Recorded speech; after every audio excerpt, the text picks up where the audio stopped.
यश्यं वामे तु जनकात्मजः पुरतो मारुतिष्यं वन्दे रघुनन्दनं लोकाभिराममरणरङ्गधीरं राजीवनेत्रं रघुवंशनाथं कारुण्यरूपं करुणाकरं तं श्रीरामचन्द्रं शरणं प्रपद्ये मनोजं मारुत्यतुल्यवेगं जितेन्द्रबुद्धिमता वरिष्ठं वातात्मजवानरयोतमुख्यं श्रीरामदूतं शरणं प्रपद्ये गुरुर्ब्रह्मा गुरुर्विष्णु गुरुर्देवो महेश्वरः गुरुसाक्षात् परब्रह्म तस्मै श्री गुरुवे नमः। प्रभु रामचंद्र भगवान की जय, बजरंगबली हनुमान की जय, श्री संत नामदेव महाराज की जय। रघुपति राघव राजा राम पतित पावन सीताराम। बोला, एक माईक घ्या, तुम्ही माईक घ्या ना।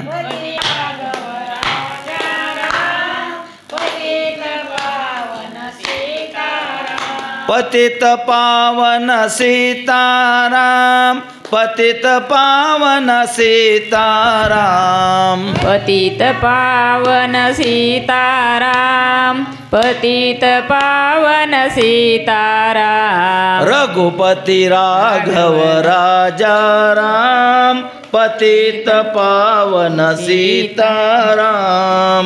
रघुपति राघव राजा राम पतित पावन सीताराम। पुंडलिकावर्य हरि विठ्ठल श्री ज्ञानदेव तुकाराम। पंढरीनाथ भगवान की जय, माऊली ज्ञानेश्वर महाराज की जय, जगद्गुरु तुकाराम महाराज की जय, शांति ब्रह्म एकनाथ महाराज की जय, श्री संत शिरोमणी नामदेव महाराज की जय, प्रभु रामचंद्र भगवान की जय।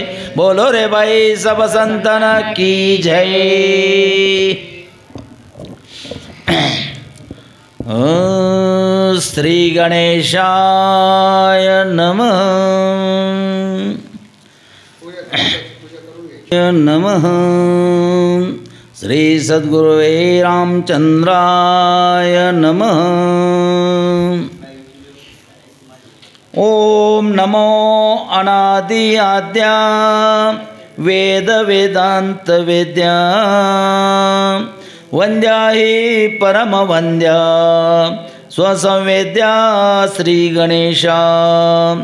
तुझे निर्धारिता रूप केवळ रूपाचे स्वरूप, तेथे अवयव कल्पित अमुप, तव कल्पनेचा लोप स्वरूपी तुझ्या।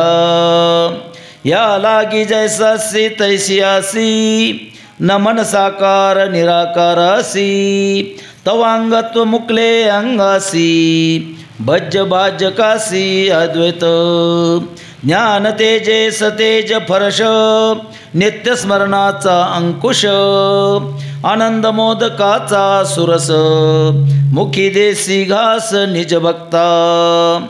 ऐसे ऐकून स्तवन संतोषाला गजानन, माझे वसुनिया वंदन, वक्ता वचन स्वय झाला। ऐसा झाला सुप्रसन्न, तेने विघ्नचे केले निर्विघ्न, उन्मेकेसी बोलिला आपण, भावार्थ रामायण चालवी वेगी। संत शांती ब्रह्म एकनाथ महाराज की जय। प्रस्तुत प्राप्त प्रसंगी प्राप्त स्थळी आज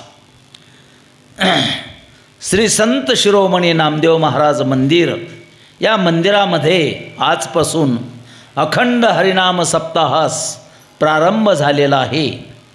आणि या सप्ताहामध्ये रामायण कथा ही माझ्या वाट्याला आली म्हणून मी माझं परमभाग्य समजतो. 7 दिवसामध्ये जे जे कथा करता येईल त्या कथेचं चिंतन आपल्याला 7 दिवस करायचं आहे. म्हणून अशा प्रकारे आपल्याला आता हे जे रामायण आपण याचं चिंतन करणार आहोत. अगोदर ते रामायण कोणाचं आहे, कोणी लिहिलं, कुठे लिहिलं, त्याचं थोडक्यात आपण चिंतन बघू आणि नंतर मग मूळ कथेकडे वळूया. मग का हो महाराज, भावार्थ रामायण आपण आता याचं चिंतन करणार आहोत. भावार्थ रामायण. मग हे भावार्थ रामायण लिहिलं कोणी? आपल्याच जिल्ह्यामध्ये, संभाजीनगर जिल्ह्यामध्ये प्रतिष्ठान नगरी म्हणजेच पैठण नगरी.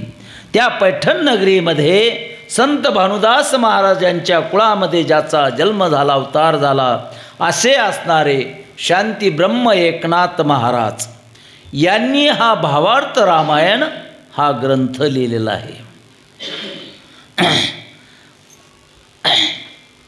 आणि शांती ब्रह्म एकनाथ महाराज यांच्याविषयी सांगायचं म्हणजे ज्यांना कधीही राग येत नव्हता असे असणारे संत म्हणजे कोण? एकनाथ महाराज. एकदा असं झालं की स्नान करण्यासाठी नाथ महाराज जात असताना गोदावरी, गंगा गोदावरी स्नान करायला निघाले आणि स्नान करून परत घराकडे निघाले. त्यावेळेस वाटेमध्ये एक माडीवरून एक यौवनाचा मुलगा नाथाच्या अंगावर थुंकला. नाथाने बघितलं पण त्याला काही बोलले नाही. तसेच पाठीमागे गेले, पुन्हा स्नान केलं, पुन्हा घराकडे निघाले. पुन्हा दुसऱ्यांदा तो मुलगा त्यांच्या अंगावर थुंकला. असं सांगतात की तो मुलगा यौवनाचा म्हणजे मुस्लिमाचा 108 वेळेस थुंकला, तरी पण नाथाच्या तोंडून ब्र शब्द आला नाही. महाराज, आपल्याला थोडा जरी धक्का लागला तर आपण कानफटीत ओढतो त्याच्या, आहे का नाही? इतका राग आपल्याला राहतो. मग शांती ब्रह्म का म्हणायचं त्यांना? ज्यांना कधीही क्रोध येत नाही, क्रोधाला ज्यांनी गिळून टाकलं, असे असणारे शांती ब्रह्म एकनाथ महाराज. आणि मग एकनाथ महाराजाला राग आला नाही आणि शेवटी त्या यौवनाला लाज वाटली. अरे, मी 108 वेळेस थुंकलो पण हे महाराज मला काहीच बोलले नाही. खाली उतरला आणि नाथांचे पाय धरले. मी चुकलो, मला क्षमा करा. नाथ महाराज त्याला काय म्हणतात लक्ष देऊ नये का? यौवनांगावरी थुंकला, प्रसाद देऊनी मुक्त केला. बघा, त्याला प्रसाद दिला. अरे बाबा, तुझे माझ्यावर खूप उपकार आहे म्हणे. कसे? जर तू थुंकला नसता तर मला 108 वेळेस गंगेचं स्नान घडलं नसतं. तुझ्यामुळे मला एवढं पुण्य मिळालं. बघा, याला म्हणतात शांती, याला म्हणतात ऐका नाही, क्रोधावर ज्याने विजय मिळवला असे असणारे शांती ब्रह्म एकनाथ महाराज. एकदा तर काय झालं की ब्राह्मणाचे काही मुलं बसले म्हणे, आज आपण काय करू, नाथाला राग आणू म्हणे. आता असं बसले, कुच्चरवाट्यावर लोक बसतात तसे बसले मुलं ब्राह्मणाचे. आणि त्यांच्यात चाललं मुलामुलामध्ये. काय म्हटले, आज जो कोणी नाथाला राग आणीन त्याला 1000 रुपये बक्षीस.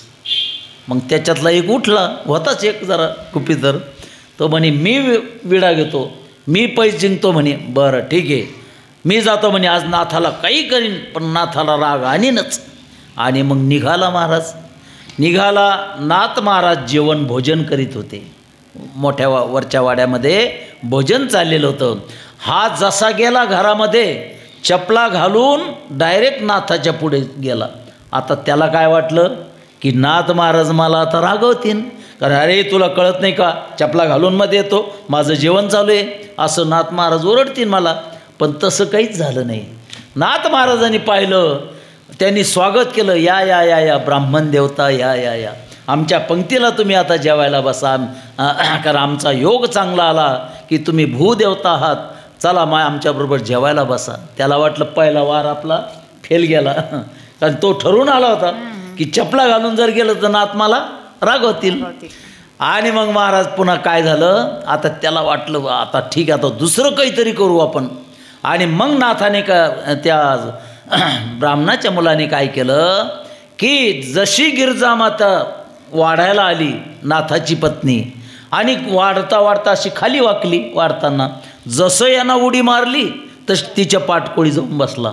आता तरी नाथ ओरडतीन, पण नाथ काय म्हणले, अगं गिरजे सांभाळून बरं का, तुला लहान बाळ सांभाळायची सवय आहे, हरिपंडितला सांभाळायची तुला सवय, पण हे मोठं बाळ आहे बरं का, जरा याला सांभाळून, हे पडन बरं का खाली, त्याला लागन. असे शांती ब्रह्म एकनाथ महाराज काय सांगावं. म्हणून त्यांना कधीच राग येत नव्हता, म्हणून ते शांती ब्रह्म एकनाथ महाराज. लक्षात आलं का.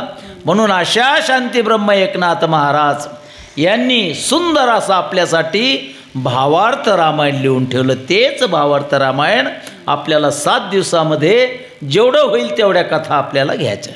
मागच्या 2 वर्षापूर्वी आपण बालकांड पूर्ण केलं होतं आहे ना ताई, 2 वर्षापूर्वी. मागच्या वर्षी दुसरे महाराज होते आणि बालकांड आपलं पूर्ण झालेलं आहे. आज फक्त आपण काय करू, बालकांड ओझरतं बघू आणि पुढच्या कांडापासून आपण सुरुवात करू, म्हणजे सविस्तर घेण्यासाठी. म्हणून असं असणारं शांती ब्रह्म एकनाथ महाराज हे भावार्थ रामायण लिहिण्यासाठी बसले. आता कोणताही ग्रंथ जर आपण लिहायला घेतला किंवा कोणतंही कार्य आपल्याला करायचं असेल, मग लग्न असेल, कोणतंही काम असेल, तर आपण प्रथम पूजा कोणाची करतो, गणेशाची करतो. म्हणून सुरुवातीला गणेशाला वंदन केलेले आणि गणेशाला वंदन करून आता पुढे भावार्थ रामायण लिहिण्यासाठी प्रारंभ केलेला आहे.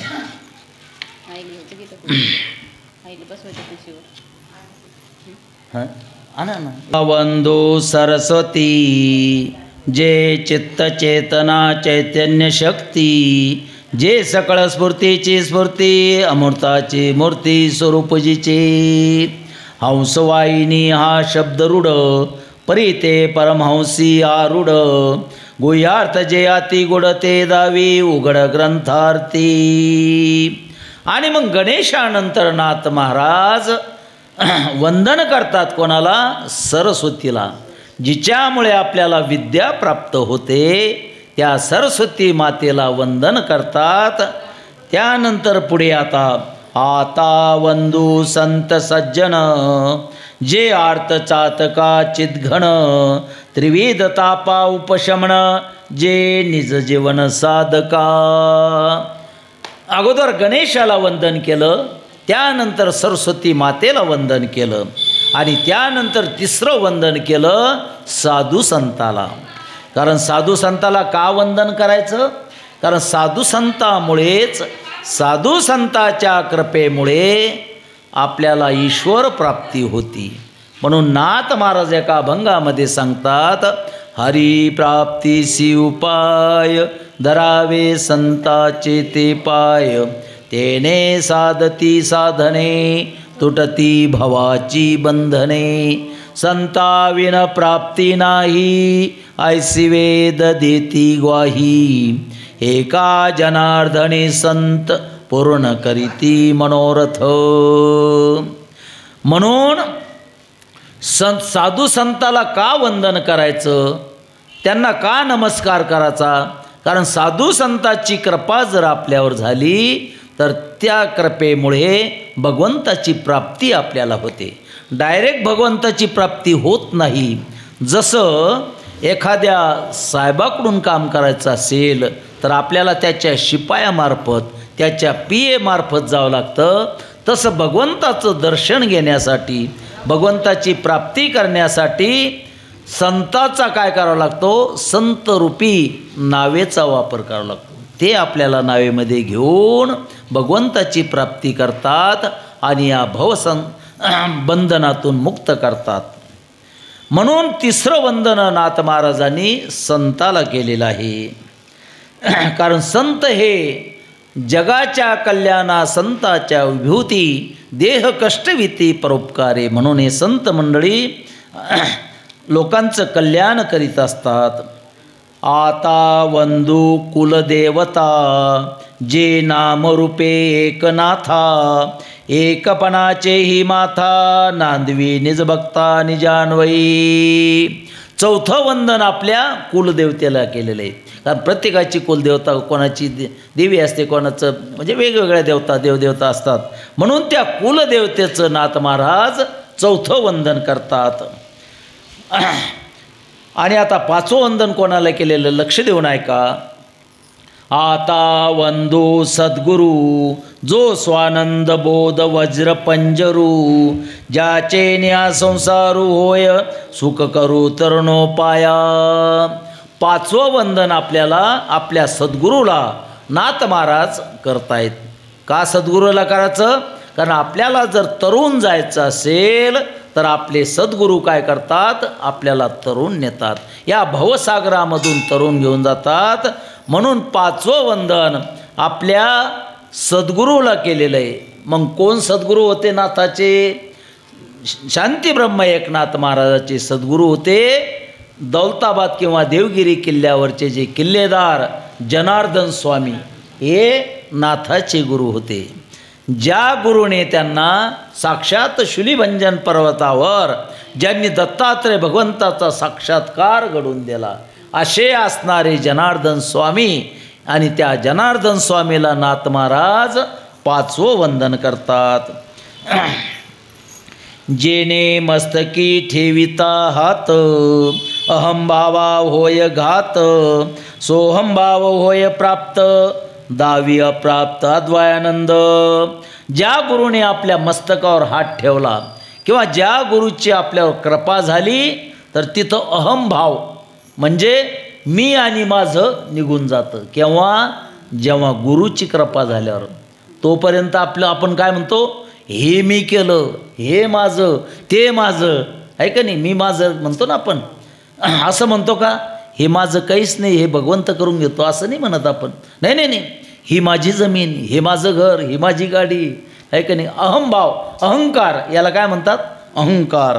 मग अहंभाव कधी जातो? ज्यावेळेस गुरुची कृपा आपल्यावर झाली तेव्हा सोहमभाव प्राप्त होतो, आहे का नाही? अहंकार निघून जातो. आणि हे काही सगळं जे करतात त्या गुरुकृपेनं झालं किंवा ईश्वर कृपेनं झालं असं म्हणतो तो, आहे का नाही?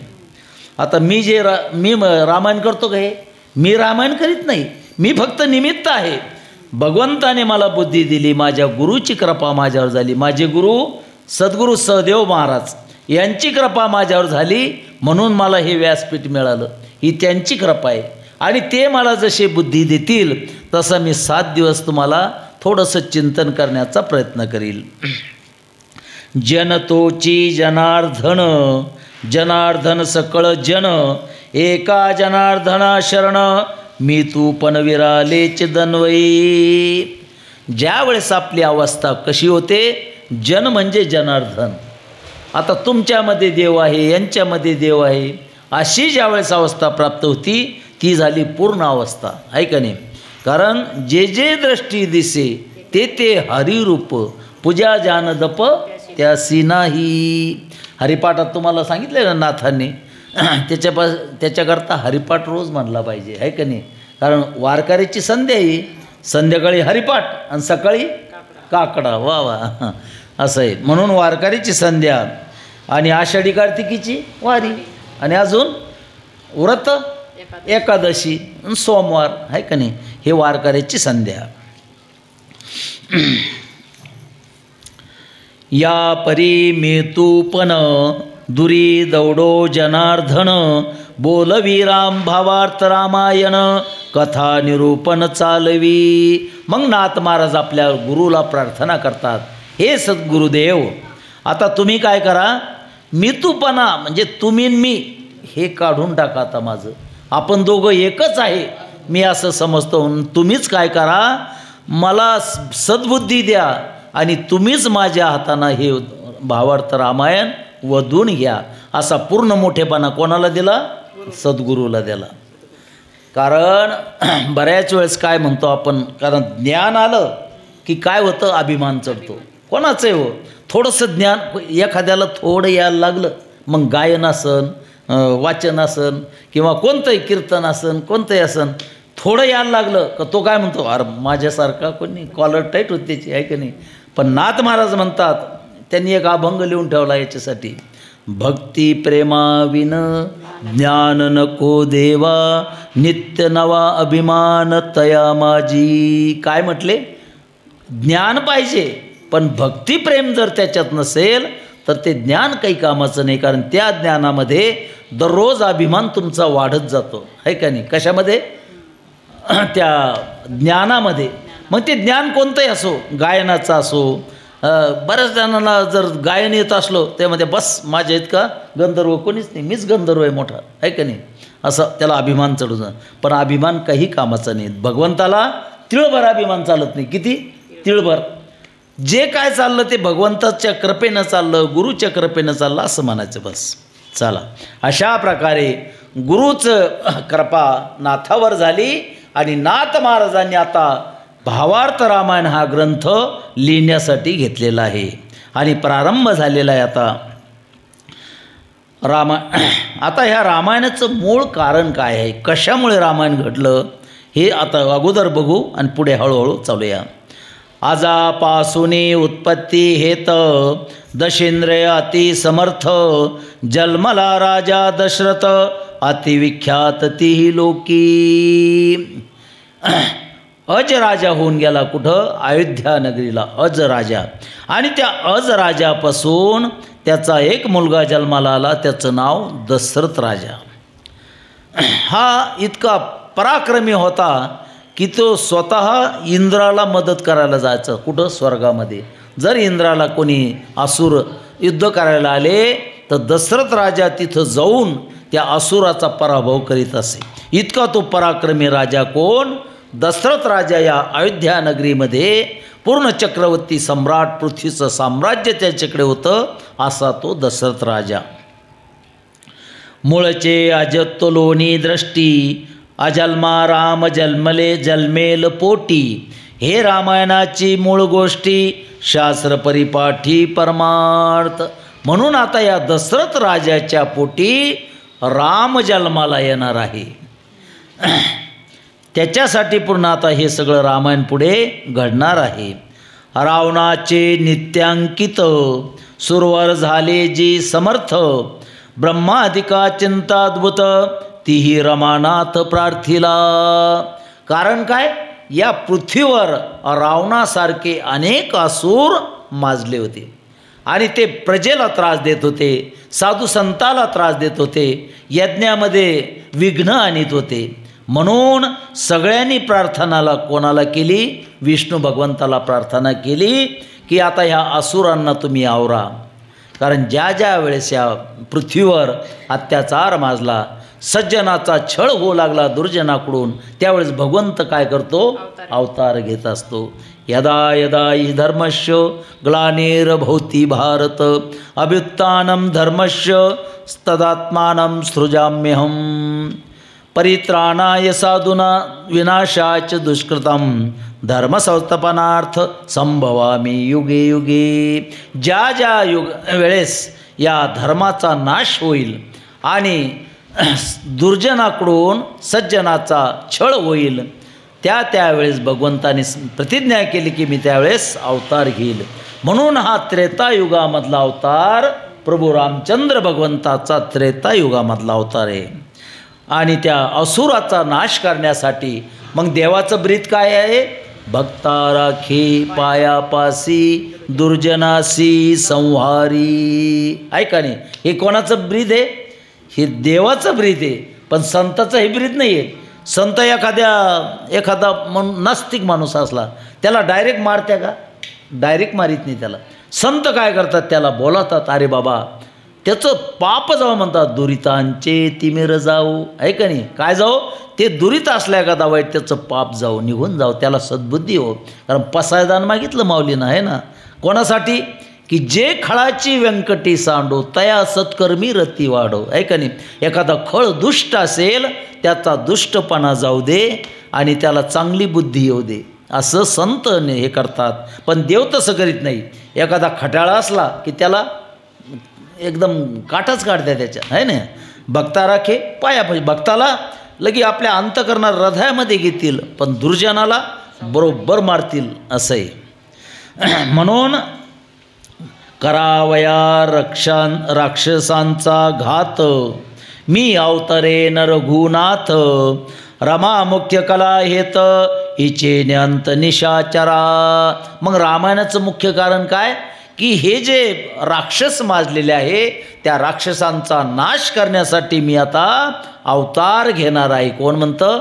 विष्णू भगवान रामप्रभूच्या याच्यामध्ये अवतार घेणार त्रेतायुगामध्ये. तुम्ही सकळ ही सुरवर, वेगी व्हावे वानर, आम्ही दोघे धरुणी अवतार, सत्य करू वचनार्थ. आणि मग तुम्ही देवांना सांगितलं तुम्ही काय व्हाता? सगळे वानर व्हा. वानर सेना कोणी मदत केली होती रामप्रभूला? सगळ्या वानर सेनाने, सगळे हनुमंत असतील, जांबुवंत असतील, अनेक सुग्रीव असेल, अनेक वानरांनी रामप्रभूला मदत केली. म्हणून हे कोण आहे? सगळे देव आहे. देवांना सांगितलं अवतार घ्या, जा ज्या त्याच्या ठिकाणी. आम्ही सुद्धा दोघं येतो, आहे का नाही? दोघं कोण? विष्णू भगवान आणि त्यांची पत्नी लक्ष्मी. आम्ही सुद्धा राम आणि सीता हे येणार, त्यानंतर शेष भगवानसुद्धा येणार लक्ष्मणाच्या रूपामध्ये.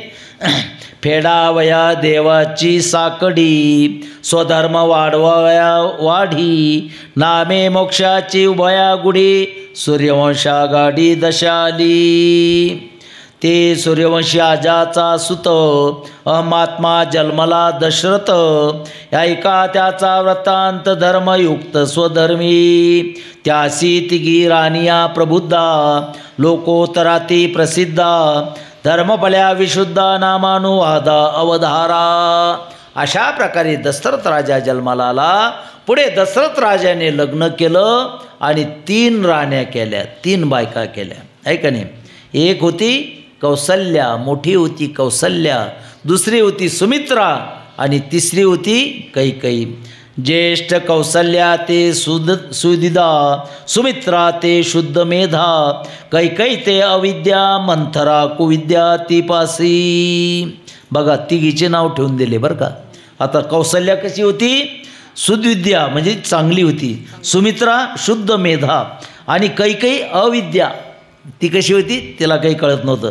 आणि तिची दासी मंथरा कुविद्या म्हणजे वाईट शिकवणारी. मंथरा कशी? मंथरा म्हणजे वाईट वृत्ती, लक्षात घ्या. मग अशा प्रकारे आता हे सगळं 3 राण्या केलेलं आहे. उद्रा येल आदी मूर्ती, त्या आधी नव्हती संतती, अपुत्रपणे नृपती, पुत्राती उद्यत. अशा प्रकारे आता लग्न झालेलं आहे सगळं, पण आता पुढे बरेच दिवस झाले संतती होईना. दशरथ राजाला आता मोठं वैभव, चक्रवर्ती सम्राट, पूर्ण पृथ्वीचा राजा, एवढा मोठा सम्राट राजा, पण आता पुढे वारस नाही. काय करावं? बरेच दिवस झाले लग्न होऊन, एक नाही 3 बायका केल्या तरी मुलगा होईना. चिंतित झाला आणि चिंतामध्ये ते एक दिवस घरातून निघाला. चला म्हणे आता शिकार करायला जाऊ. कुठं जाऊ? शिकार करण्यासाठी निघाला. होणारा सारिकी बुद्धी, मांडली निशी अवस्था पारदी, अंधारी श्रावणा ते वदी, माता पिता खांदी कावडीसी. आता ज्या वनामध्ये दशरथ राजा शिकारीसाठी गेला होता त्याच वनामध्ये श्रावण नावाचा बाळ आपल्या आईवडिलाला घेऊन काशीला निघालेला होता. खांद्यावर कावड, कारण त्याचे अंध आईवडील होते. काय होते? आंधळे आईवडील होते. त्या आंधळ्या आईवडिलांना कावडीमध्ये घेऊन आपल्या खांद्यावर कावड घेतली. एका डब्यामध्ये त्यांना आणि एका डब्यामध्ये त्यांना बसवलं आणि ती कावड घेऊन काशीला चालला. कोण? श्रावण बाळ.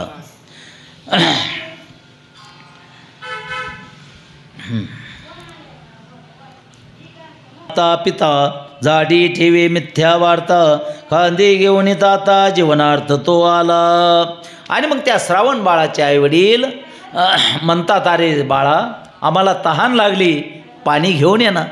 आणि मग श्रावण बाळाने त्यांना एका झाडाखाली ठेवलं, बसले झाडाखाली. आणि मग श्रावण बाळ पाण्याच्या शोधामध्ये निघाला. तितक्यामध्ये दशरथ राजा शिकार भेटली नाही म्हणून एका झाडाजवळ बसला. एका सरोवर तलावाच्या बाजूला एका झाडावर बसला. त्याला वाटलं की पाणी प्यायला एखादं सावज आलं, एखादा प्राणी आला की मी बाण मारीन आणि शिकार करून घरी जाईन. अशा प्रकारे तो बसलेला आहे. आणि हा श्रावण बाळ आता नेमका तिथंच त्या सरोवरामध्ये पाणी नेण्यासाठी आलेला आहे. बुडबुडू कमनलूच्या शब्दी ध्वनी उठली जळसन्निधी. दशरथ केवळ शब्दवेधी बाणवेधी विंदिला. दशरथाला बुडबुड बुडबुड असा आवाज ऐकू आला. आणि असा आवाज ऐकल्याबरोबर दशरथ राजाला वाटलं, आता थोडासा अंधार पडलेला होता, काही दिसत नव्हतं. त्याला वाटलं कोणीतरी आता पाणी पिण्यासाठी हरिण म्हणा एखादं प्राणी आलेला आहे. आणि त्या जिकडं बुडबुड आवाज आला तिकडे बाण मारला. कोणी? दशरथ राजाने. आता तो बुडबुड कशाचा आवाज होता? श्रावण बाळ आपल्या ती झारी होती, झारी असा बुडीत होता आणि पाणी घेत होता, त्याचा आवाज आला होता. जसा बाण निघाला तसा श्रावण बाळाच्या छातीमध्ये लागला.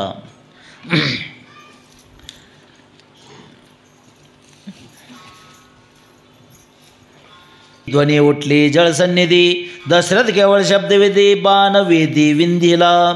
धाव लागता संपूर्ण काय बोलिला श्रावण.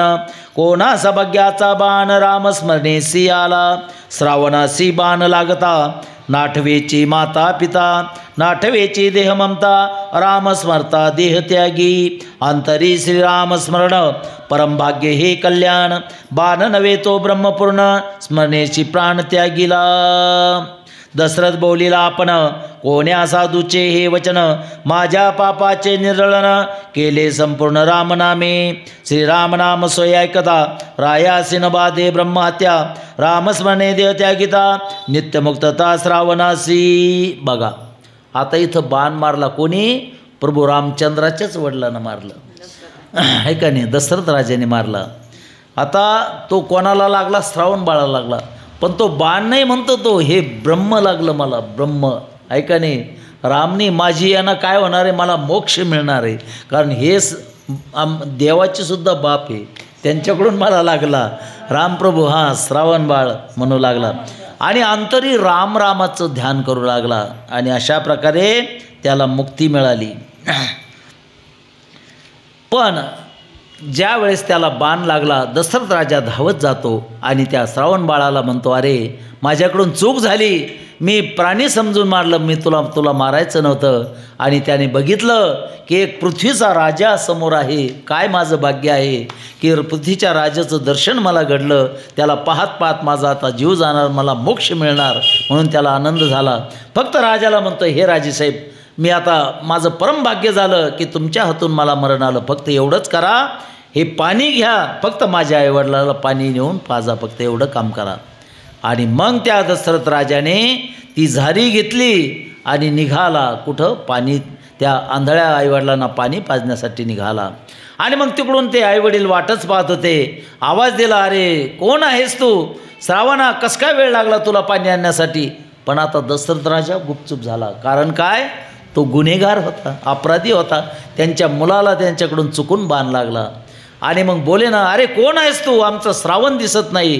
कारण आंधळे लोक लय हुशार राहते बरं का, स्पर्शानं कळतं त्यांना कोण आहे, असं आहे, फार हुशार राहतं. म्हणे तू आमचा मुलगा दिसत नाही, कोण आहेस तू? मग त्याने हळूच पाणी त्यांच्याकडे ठेवलं. म्हणे कोण आहेस? मग त्याने कबूल केलं, मी दशरथ राजा आहे, पण तुमच्या मुलाला माझ्याकडून चुकून बाण लागला. बरं असं म्हणल्याबरोबर आईवडिलांना अंग टाकून दिलं, रडू लागले, शोक करू लागले. अरे राजा, आमच्या म्हातारपणाची काठी तू हिरावून घेतली, आम्ही कसं जगावं, कोणाच्या जीवावर जगावं? आणि धाय म्हणून रडू लागले. आणि इतक्यामध्ये दशरथ राजा पाया पडू लागला, माझ्याकडून चूक झाली, मी मुद्दाम मारलं नाही, पण काय करणार शेवटी?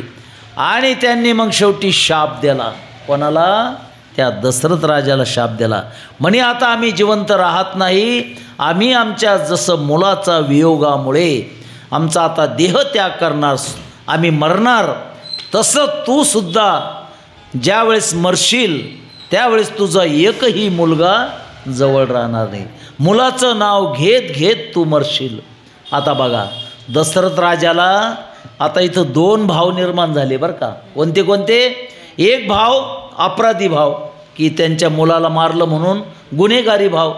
आणि दुसरा भाव त्यांनी काय म्हटलं, तुला 4 मुलं होतील पण एकही मुलगा तुझ्याजवळ राहणार नाही. आता याला मुलं होते का आधी? दशरथ राजाला मुलं नव्हते. मग त्याला हे कळलं की आपल्याला मुलं आता होणार आहे, कारण यांचं वचन काही खोटं ठरत नाही. म्हणून एकीकडे आनंद झाला आपल्याला मुलं होणार म्हणून, आणि दुसरीकडे दुःख झालं म्हणून काय आपल्या हातून गुन्हा घडला म्हणून. असे 2 भाव निर्माण झाले. शेवटी त्या तिघावर त्यांनी आपला प्राण सोडला आईवडिलांनी, आणि त्या तिघावर अंत्यसंस्कार केले राजांनी, आणि राजा आपल्या अयोध्यानगरीला निघून गेला. बोले प्रभु रामचंद्र भगवान की जय. आता हा जो श्रावण आहे, श्रावण आणि त्याचे आईवडील, आता हे नेमकं कोण होते लक्ष देऊन ऐका आता बरं का. जळचर पक्षियांचे युग्म, त्यासी एका मिनासी मित्रत्व परम, तयार समकाळे मरण धर्म, झाला तो जन्म मागील. आटता देखोनी सरोवरा, शीतळ निशे चंचुभारा, द्रोणिया तया मकरा, अगात निरा स्नेहिनेत. तो मार्गी वनते नवखंड, तेथून उसळले बेलुकांड, ते मश्या ते लागता चंड, पहिला दुखंड धरणिये. तेने दुःखे ग्रदी दोगी, देव पिले तया लागी, ते चिरुणानुबंध योगी, धरिले तिगी नरदेह. मश्यतोची श्रावण जनी, पक्षी ते जनक जननी, एके अवसारी निमाले तिने, ऐसी पुराणी मूळ कथा. तर ह्या श्रावण पहिले कोण होता? मासा होता. कोण होता?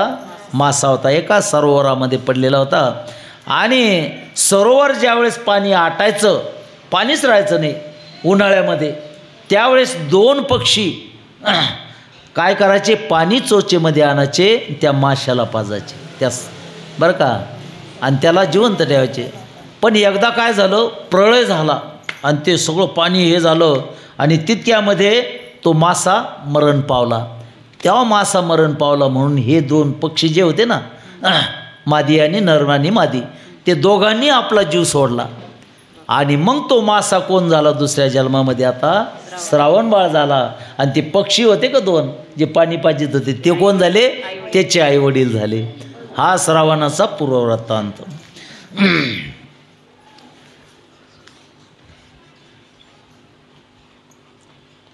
राजा रामनमे दोषातीत, तरी लोक प्रवृत्ती शास्त्रार्थ, अश्वमेध करी दशरथ, वशिष्ठयुक्त विधाने. आता श्रावण ब्राह्मणाचा कुमार होता, ब्राह्मण, म्हणून त्या राजाकडून ब्रह्महत्या घडली. आणि ब्रह्महत्या जर घडली तर ते पातक खूप मोठं असतं, म्हणून दशरथ राजाने मोठा अश्वमेध यज्ञ केला. आणि अश्वमेध यज्ञ करून जो ब्रह्महत्येचा डाग होता तो डाग धुवून टाकला. आणि पुढे देखोने भूतांची दशायसी, राजा कळवळला मानसी, शुक्रे पारिले बण्यासी, त्या सिद्धासी निघाला. ब्राह्मण म्हणून राखिला हात, एरवी तत्काळ करिता घात, विजय झाला जिदसदाशात भूत सुरणारा, मोकळे झाले पाणी आडे, तत्काळ ते पर्जन्य पडे, पिटले गायीचे साकडे, ब्राह्मणे रोकडे मांडिले याग. देवगदवरू वरद वदत, जे जे तुझे मनोरथ, सिद्धी पावतील समस्त जाण, निश्चित नृपनाथा.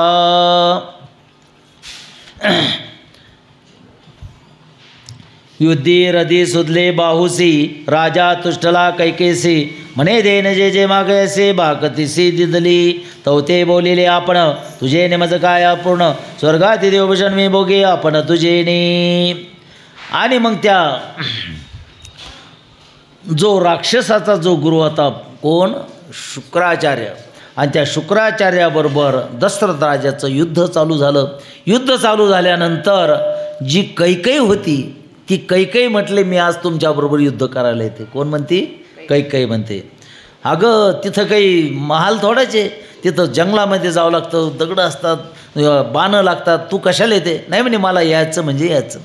कैकेयी मागं लागून आली आणि युद्ध जोरात सुरू झालं.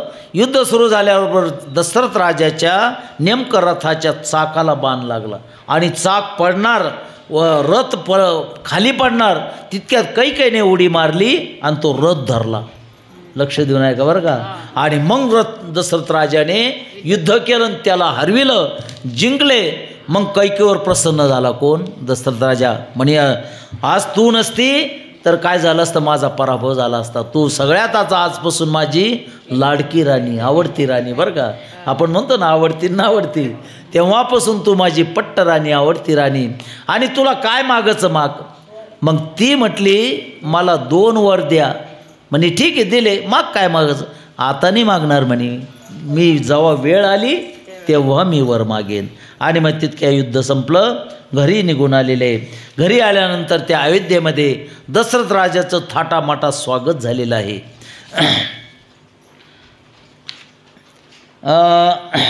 एवढे निभवमन ऐश्वर्यशी राजा आला अयोध्येशी, मखरे तोरणे चौपासी नर नारीसी आल्हाद.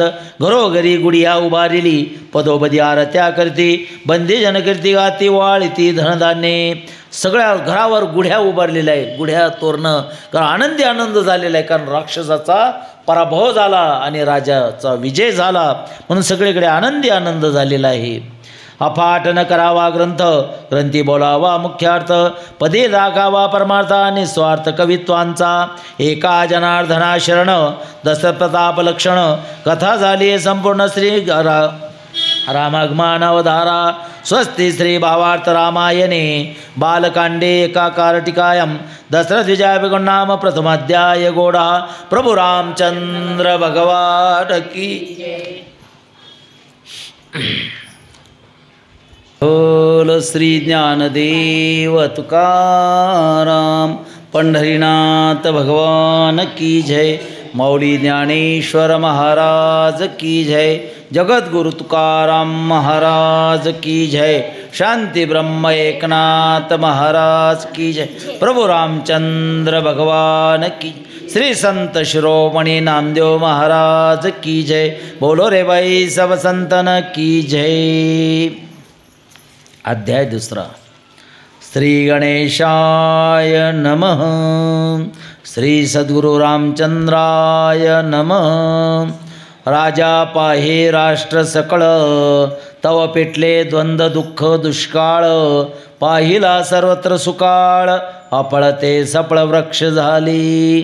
प्रजा स्वानंदे निर्भर, गोधना आनंद थोर.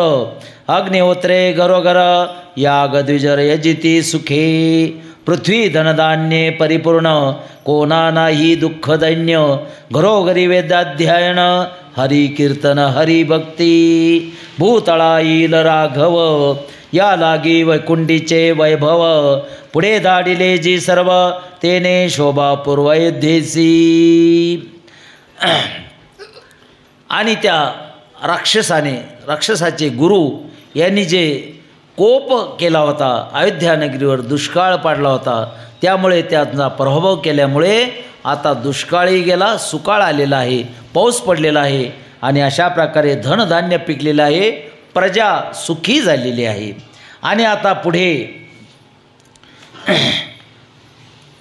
दशरथ राजा आता पुढे आपल्याला, कारण एवढं मोठं वैभव, राजवैभव आहे, पण आपल्याला संतती नाही, काय करावं. म्हणून आपले जे गुरु आहे वशिष्ठ गुरूंना विचारतात, हे गुरुदेव की मला सगळं काही दिलेलं आहे, पण मला संतती नाही. एक सोडून मी 3 राण्या केल्या, तरी पण मला संतती का होईना. म्हणून काहीतरी उपाय तुम्ही शोधा.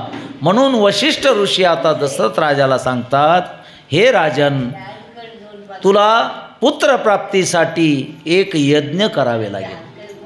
कोणता यज्ञ? कामेष्टी यज्ञ. तू कामेष्टी यज्ञ जर केला तर तुला नक्कीच पुत्रप्राप्ती होईल. आणि मग आता राजा म्हणतो की आता ठीक आहे, मी कामेष्टी यज्ञाचं आयोजन करणार, त्यासाठी कोणाची मदत घेऊ. आणि सांगितलं भांडकाचा मुलगा श्रृंग ऋषी, त्यांना तू मदतीला घे. आणि मग त्या श्रृंग ऋषीला आता दशरथ राजाने काही स्त्रिया पाठवून आपल्या राज्यामध्ये बोलवून घेतलं. कोणाला? विभांडकाचा मुलगा शृंगी. आणि त्याला आल्यानंतर ऋष्यशृंगाची अवस्था अशी झाली, त्या अप्सरा बघून त्याचं मन बेचैन झालं आणि त्याला घेऊन आता ते कुठं आलेले आहे? अयोध्या नगरीला घेऊन आलेले आहे. आणि अयोध्येला आल्यानंतर त्याचं दशरथ राजाने स्वागत केलेलं आहे. स्वागत केल्यानंतर त्याचं मन भुललेलं आहे, स्त्रीमध्ये त्याचं मन मोहित झालेलं आहे. आणि असं असताना मग दशरथ राजाने आपलीच कन्या शांतनेशी विवाह त्या शृंगीशी लावून दिला. बघा, आणिले देखोनी ऋष्यशृंगासी परमाल्हाद दशरथासी शृंगारिले नगरासी गुडिया चौपासी उभविल्या मकरे तोरणे टिळे माळा वस्त्रे भूषणे लोका सकळा शृंगारिले गाई गोळा विभांडके 16 देखावया. शांतनेचा पिता शांतन राजाचा मित्र जवप्राण तो आणिला पाचारून लग्ना लागुनी शांतनेच्या राजा दशरथ भाग्यनिधी वशिष्ठ कुलगुरू सद्बुद्धी व्याहोम लग्न सिद्धी कार्य त्रिशुद्धी साधिले. अशा प्रकारे तयारी केलेली आहे. त्याच्या वडिलाला सुद्धा आता लग्नासाठी बोलून आणलेलं आहे आणि सगळा लग्नाचा थाटामाटात आता विवाह सोहळा चाललेला आहे. ऐकता पुत्र विवाहासई भांडकाती उल्हासी संतोष झाला मानसी प्रसन्नतेसी तो आला. त्याच्या वडिलाला सुद्धा आनंद झाला की आपल्या मुलाचा थाटामाटात आता दशरथ राजाच्या हाताने विवाह चालला. त्याला सुद्धा आनंद झालेला आहे.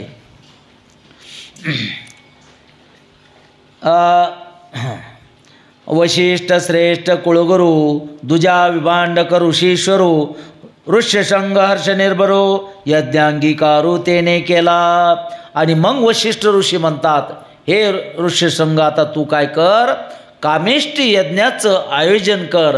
कारण तुझ्या हाताने आता पूजा करून या दशरथ राजाला काय करायचं, आता कामेष्टी यज्ञ करून पुत्रप्राप्ती करून द्यायची आहे.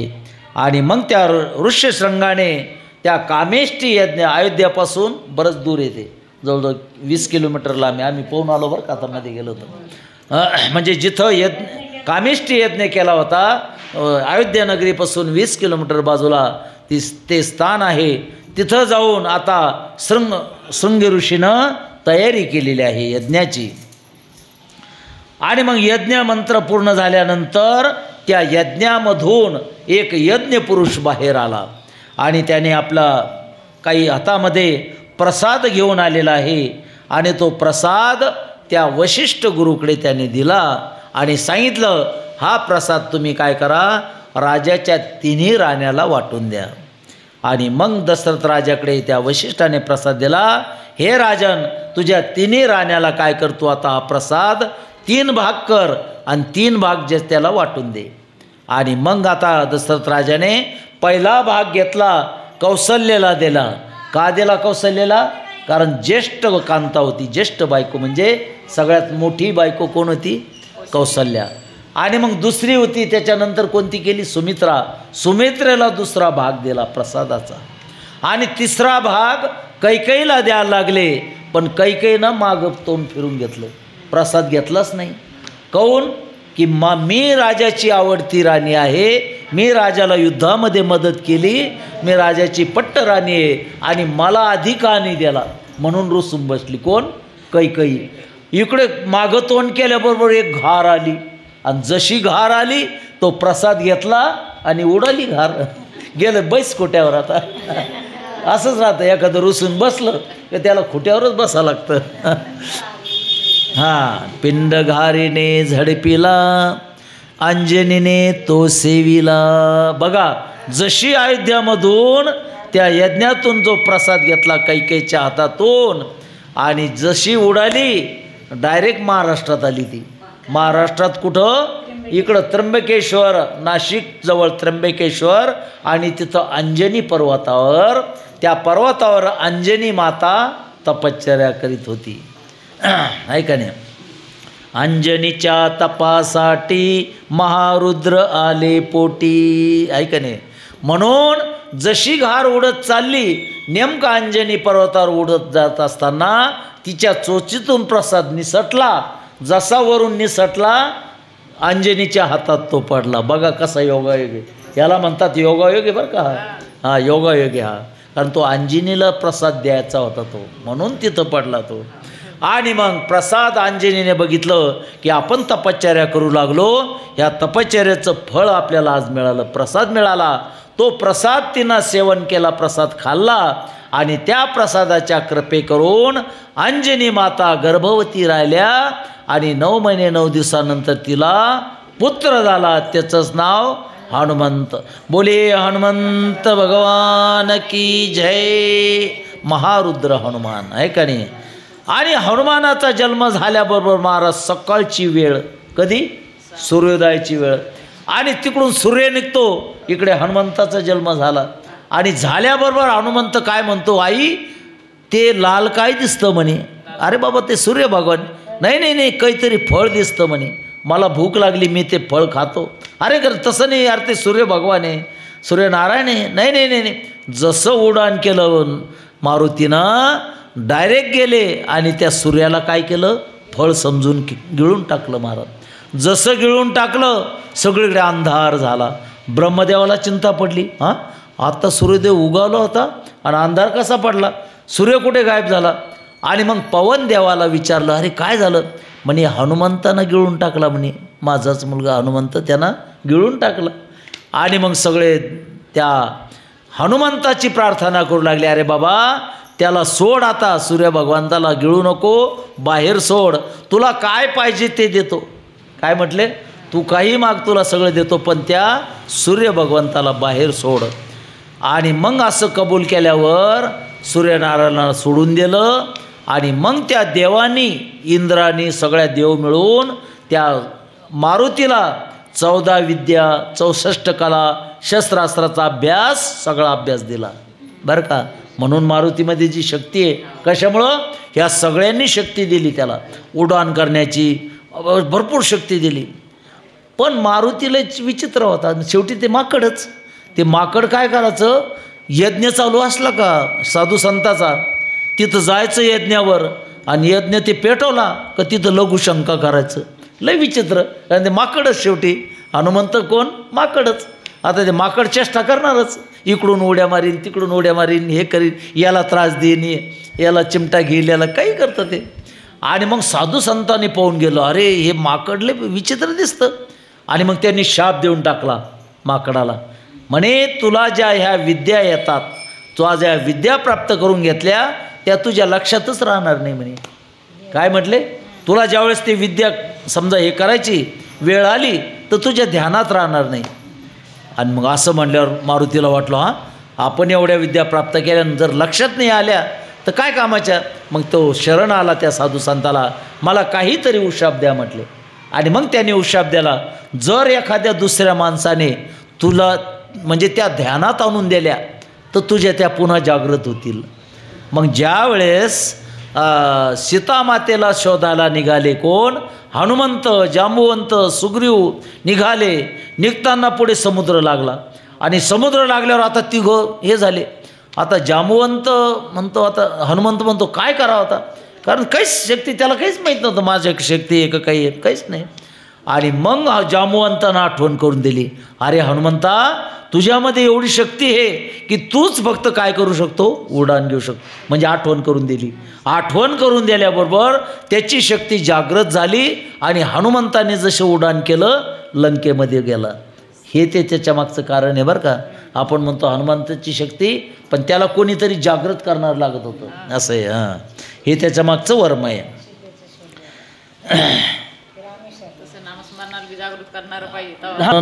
संत हे आपल्याला काय करतात, जागृत. उठा जागे व्हारे आता, स्मरण करा पंढरीनाथा, भावे चरणी ठेवा माथा, चुकवी व्यथा जन्माच्या. आहे का नाही, तुम्ही म्हणतात ना काकड्यामध्ये, हां दररोज, आहे का नाही. कारण काकडा म्हणलं तर बाबा बाबा काकड्यामध्ये काय आनंद आहे. सकाळी 4 ते 6 काकडा जर म्हणलं ना बस. पण आताची सकाळ 8ला होती, 4ला कोण उठतं.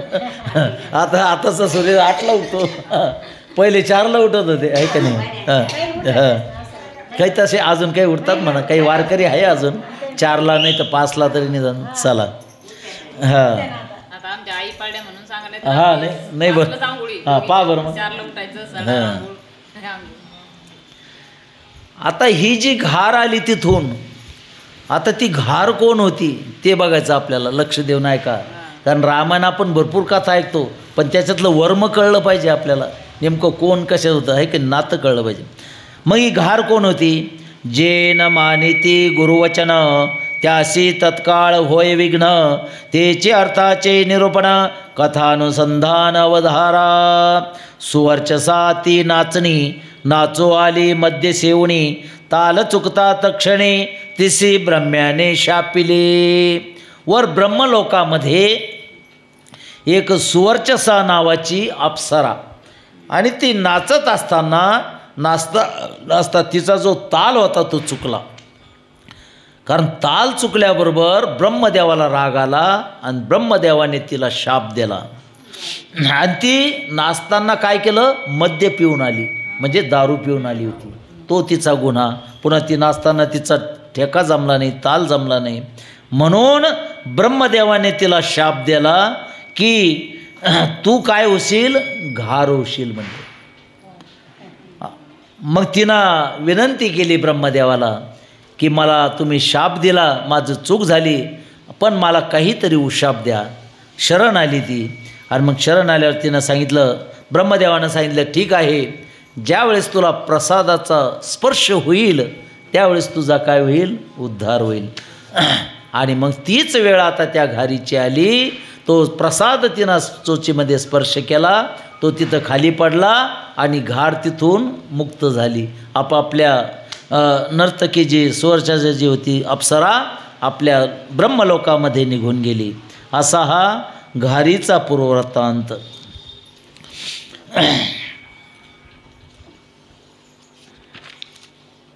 ऐकलंच नव्हतं अजून. नाही, मग हे कसं आहे, याच्यामध्ये फार खोल आहे, वर्म कळलं पाहिजे हे, आणि समजून सांगितलं बी पाहिजे. नाही तर रामकथा आता आपण झडपट सगळं चालतं आता, आहे का नाही. आता श्रावण बाळ, आता श्रावणाची कथा आपण नेहमी ऐकतो, पण श्रावण बाळ पूर्वीचे कोण होते? पूर्वजन्मांत, म्हणजे पूर्वजन्मात कोण होते ते आता लक्षात आलं ना. पक्षी जोडपं होतं, आणि हा जो श्रावण होता मासा होता पाण्यात, आहे का नाही. त्यांनी त्यावेळेस त्याला मदत केली, म्हणून त्यांनी तिघांनी त्या जसं मुलाचा जन्म त्याला मिळाला तिथं आईवडिलाच्या असं आहे मदत केल्यामुळं. काय मायबाप बहुत दिवस जिता, पुत्रोपेक्षी हेळसिता, रडे मेल्या मारी तर्पण करता, पिंड देता सद्गती. आता त्या कैकेयीला प्रसाद दिला, पण तो न घेतल्यामुळे घार घेऊन गेली, आणि ती काय आता खुट्यावर बसली, आहे का नाही. गेला जो हातचा होता तो गेला, आहे का नाही. आणि मग ती घरी आली, आणि घरी आल्यानंतर आता कोपभवनामध्ये रुसून बसली. कोपभवन म्हणजे काय? आता कोपभवन म्हणजे रुसण्यासाठी खास माल राहायचा पूर्वी राजांचा, रुसाला राण्याला, बरं का. आता आपले घरं तेवढे नाही आहे, असं आहे. आणि त्या कोपभवनामध्ये गेलं का राजाला कळायचं काहीतरी भानगड आहे, आज काहीतरी मागणी दिसते आपली, आहे का नाही. मग कैकेयीनं सगळे अलंकार काढले, दागिने सगळे, पांढरी साडी घेतली, आणि त्या कोपभवनामध्ये गेली, रुसून बसली. आता दशरथ राजा तिथं गेला आणि समजून सांगू लागला काय झालं काय. आणि तो प्रसाद अगोदर कौसल्याला का दिला, मला का दिला नाही. आणि मग तितक्यामध्ये कौसल्या माता आता त्या महालामध्ये येते. कौसल्या माता येते, अगं आम्ही अजून आमचा प्रसाद खाल्ला नाही म्हटले, जरी तू आमची सवत असली, आपण तिघी बहिणीसारखं आहोत. बघा, नाते जर हे करायचे असले तर रामायणामधून शिकायचे बरं का. कारण रामायणासारखं आचरण आपण घरात करायचं, नाही तर रामकथा ऐकून काय उपयोग आहे. रामाचा आचार घ्यायचा, कृष्णाचा विचार घ्यायचा, आणि हरीचा उच्चार करायचा, फक्त एवढंच करायचं आपण, आहे का नाही. म्हणून कौसल्या म्हणते, अगं माझा प्रसाद आहे ना. मग त्या कौसल्यानं काय केलं, आपल्या प्रसादातला अर्धा भाग कैकेयीला दिला. म्हणे काही तू चिंता करू नको, आमच्यातला अर्धा भाग आम्ही तुम्हाला देतो. तितक्या सुमित्रा आली, सुमित्रानं सुद्धा आपला प्रसादातला अर्धा भाग कोणा दिला? कैकेयीला दिला. तेव्हा कैकेयीचे दर्शक डोळे थोडे खुश झाले, जर जीवाला ठीक आहे म्हटले, आता तुम्ही एवढी मदत करता. आणि मग तो प्रसाद तिनं भक्षण केला. त्या प्रसादाच्या कृपेनं 9 महिने 9 दिवसानंतर त्यांना सुंदर अशी 4 मुलं झाली. मग कौसल्याला प्रभू राम, सुमित्रेला लक्ष्मण आणि कैकेयीला 2 मुलं झाले, भरत आणि शत्रुघ्न. भरत आणि शत्रुघ्न कैकेयीला झाले. अशा प्रकारे आता राजाला संतती नव्हती, पण बऱ्याच दिवसानंतर राजाला 4 मुलं झाले. म्हणून सगळीकडे आनंदी आनंद झालेला आहे. सगळीकडे वाद्याचा गजर होत आहे. सगळ्यांना राजा दक्षिणा वाटीत आहे. ब्राह्मणाला जे मागेल ते दक्षिणा वाटू लागले. अशा प्रकारे त्या अयोध्या नगरीला आनंदी आनंद चालू झाला.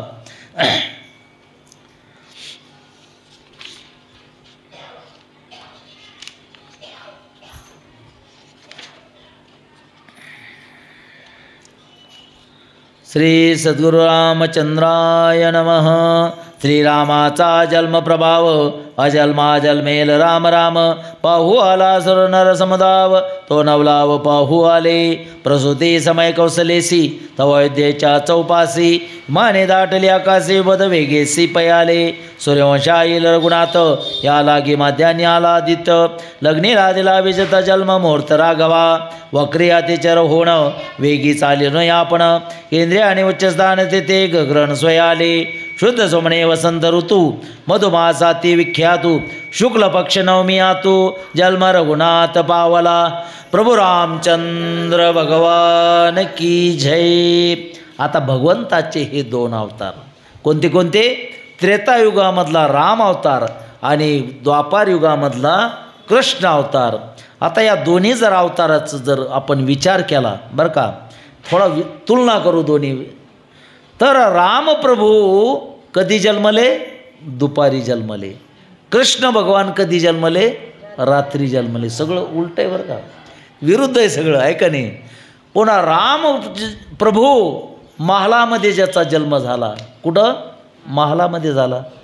आणि कृष्ण भगवंताचा जन्म कारागृहात झाला, येरवाड्यामध्ये झाला, आहे का नाही?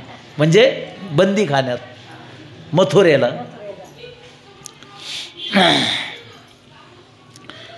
आता राम हा शब्द कसा आहे? सोपा आहे सगळ्यात, आहे की नाही? राम, रा म्हणताना काय होतं? आपलं तोंड असं आ होतं रा, आणि म म्हणताना तोंड मिटतं. याचं कारण काय? रा म्हणताना आपल्यातलं पाप बाहेर जातं, आहे का नाही? आणि म म्हणताना मिटतं का? ते गेलेलं पाप पुन्हा मध्ये येऊ नये म्हणून तोंड मिटतं. बघा, लक्ष देऊ नका. म्हणून राम राम म्हणायचं बरं का. राम राम का म्हणायचं? रा म असं तोंड वाजतं, पुन्हा बंद होतं, आहे का नाही? ही क्रिया घडते. म्हणूनच वाल्मिकी ऋषीनं राम राम म्हटलं. आणि राम राम येत नव्हतं वाल्या कोळ्याला, येत होतं का? वाल्या कोळ्याला नारदाने मंत्र दिला, राम राम म्हण. ते म्हणे मला ते नाही येत.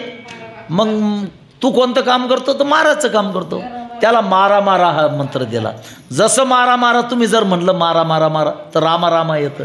तुम्ही भराभरा घरी जाऊन म्हणा, इथं नका म्हणा. उलट मारा मारा मारा असं जर म्हणलं तर रामा रामा येतं, आहे का नाही?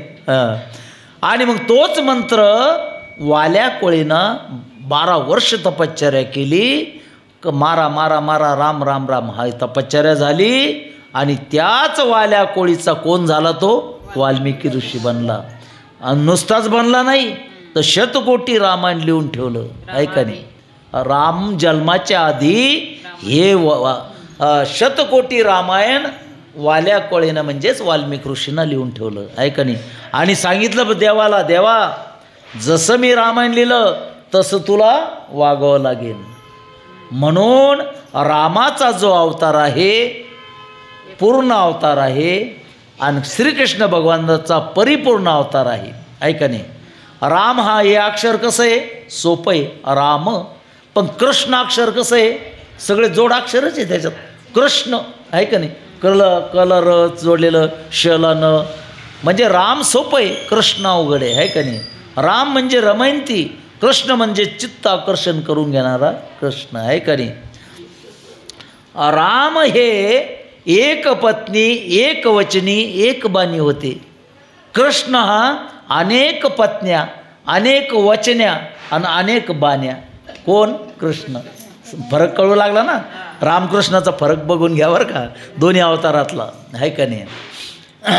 हे जरी असलं तर दोघांमध्ये एक साम्य आहे. काय साम्य आहे? रामप्रभूंना सुरुवात करताना ताटिकेला मारलं, तिकडे कृष्ण भगवंतांनी सुरुवात करताना पुतनेला मारलं. हे दोन्हीमध्ये काय आहे? साम्य, सारखेपणा आहे. बाकीचं सगळं उलटं आहे का नाही. लक्षात आलं ना रामकृष्णाचं.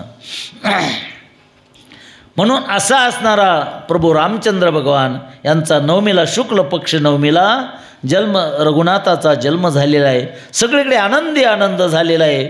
थाटमाट चालू आहे, वाद्याचा गजर होतो आहे. आणि आता त्या सामुद्रिक चिन्हे म्हणजे आता रामप्रभूची चिन्हे. चरणातळी आरक्त शोभा, लोपित बाळ सूर्याचा प्रभा, जगाते बोलली जगदंबा, तीही चरणरंगा भोलली. माया तर्क सर्वासी, वेदशास्त्रे प्रसिद्ध्यासी, तीही बोलली चरणासी, झाली दासी सर्वदा. अहो त्या भगवंताला सगळेच भुलले.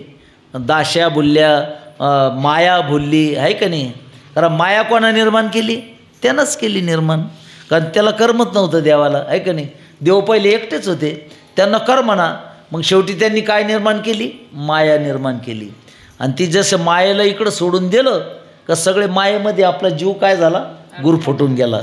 मग आता तुम्हाला म्हणलं चालतं का पंढरपूरला, आपण जाऊ पंढरपूरला उद्या एकादशी, तर म्हणतं नाही मला जसं की थोडंसं काम राहिलं माझं, मी पुढच्या एकादशीला येईल.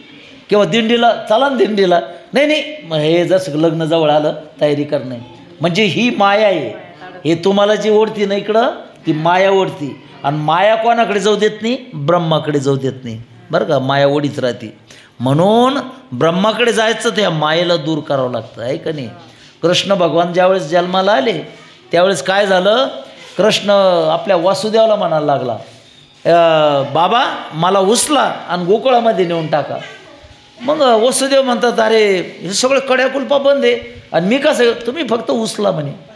जसं उचललं आपोआप तिकडे साकळ्या, ते कड्या कुलपा सगळ्या गळून पडल्या, त्यांना झोपा लागल्या. हे कशामुळं झालं? देव जर आपल्या जवळ आला तर हे बंधनं गळून पडतात. हे जे बंधन आहे ते गळून पडतात आहे का नाही. आणि माया, तिथून माया आणली. माया जशी आणली वसुदेवांना, मध्ये आला का बंधनं पुन्हा बंधनात सापडला, पुन्हा कुलपा लागल्या आहे का नाही. असं आहे ते. म्हणून आपण सुद्धा या मायेमध्ये न गुरफडता त्या भगवंत, माया विघ्ने भ्रमला करे, म्हणता माझे नेमी घरे, हे तो संपत्तीचे वारे साचो कारे जाईल है नाही. उठा जागे वारे. आता संत आपल्याला जागे करतात आहे का नाही.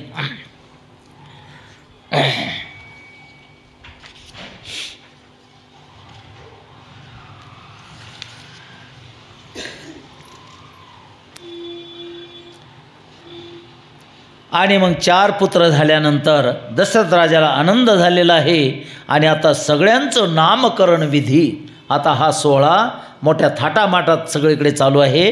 श्री वशिष्ठ त्यांचे गुरु त्यांना बोललेले आहे आणि त्यांच्या हाताने आता पत्रिका बघून त्यांचं नामकरणाचा सोहळा थाटामाटात चाललेला आहे. श्री वशिष्ठे आवश्यक केले चौघांचे जातक, जन्मपत्रिका केली देख, नाम निर्दोष जगद्वंद्य. या परी श्रीरामाने लक्ष्मण, भरताने शत्रुघ्न, चौघे दशरथनंदन, नामाभिधान जगद्वंद्य. अशा प्रकारे आता त्या वशिष्ठ ऋषीने चौघांचे नावं राम लक्ष्मण, श्रीराम लक्ष्मण भरत आणि शत्रुघ्न त्या चारींचे नाव ठेवून दिले. या परी श्रीरामाचे जन्म सांगितला अनुक्रम, निरूपिले जन्मकर्म चरित्रानुक्रम अवधारा. येथोनी श्रीरामाचे चरित्र अगात अनुपम्य पवित्र, धन्य वाल्मिकीचे वक्र कथा पवित्र शतकोटी. एका जनार्दना शरण पूर्ण झाले जन्मकथन पुढे स्वानंद निरूपण श्रोते अवधान मज द्यावे स्वस्ति श्री भावार्थ रामायणे बालकंडे एकाकार टीकायां श्रीराम जन्म प्रसंग निरूपणं नाम षष्ठोध्याय गूढः प्रभु रामचंद्र भगवान की जय। ज्ञानदेव तुकाराम पंढरीनाथ भगवान की जय। माऊली ज्ञानेश्वर महाराज जगद्गुरु तुकाराम महाराज शांती ब्रह्म एकनाथ महाराज प्रभु रामचंद्र भगवान की जय। गोपाल कृष्ण भगवान की जय। श्री संत शिरोमणी नामदेव महाराज की बोलो रे भाई सब संतन की जय।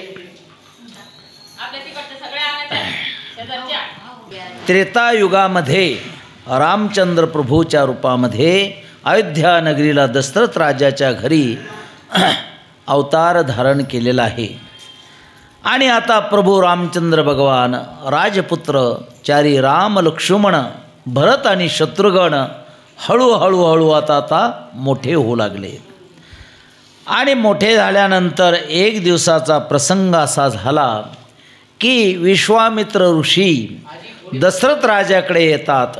दशरथ राजा त्यांचं स्वागत करतात, त्यांचं पाद्यपूजन करतात आणि त्यानंतर विचारतात हे मुनिवर कसं काय येणं केलं।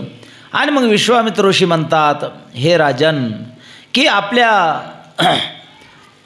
राज्यामध्ये अनेक असुरांचा सुळसुळाट झालेला आहे आणि त्या असुराच्या अत्याचारामुळे आमची जी यज्ञ असतात त्या यज्ञेला बाधा येऊ लागला, विघ्न येऊ लागले।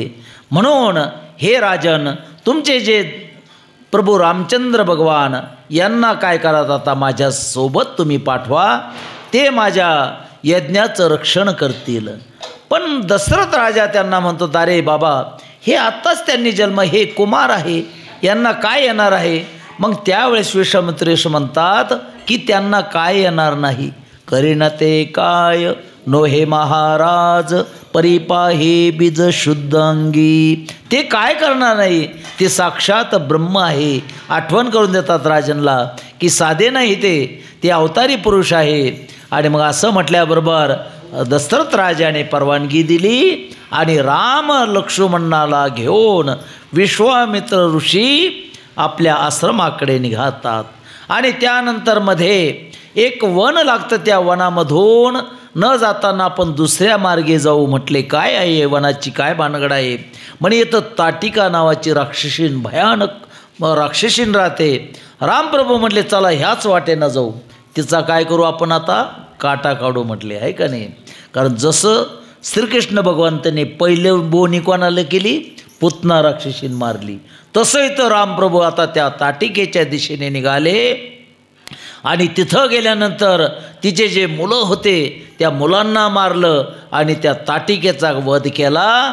अशा प्रकारे ते वन मुक्त केलं आणि पुढे जात असताना गौतम ऋषीचा आश्रम लागला।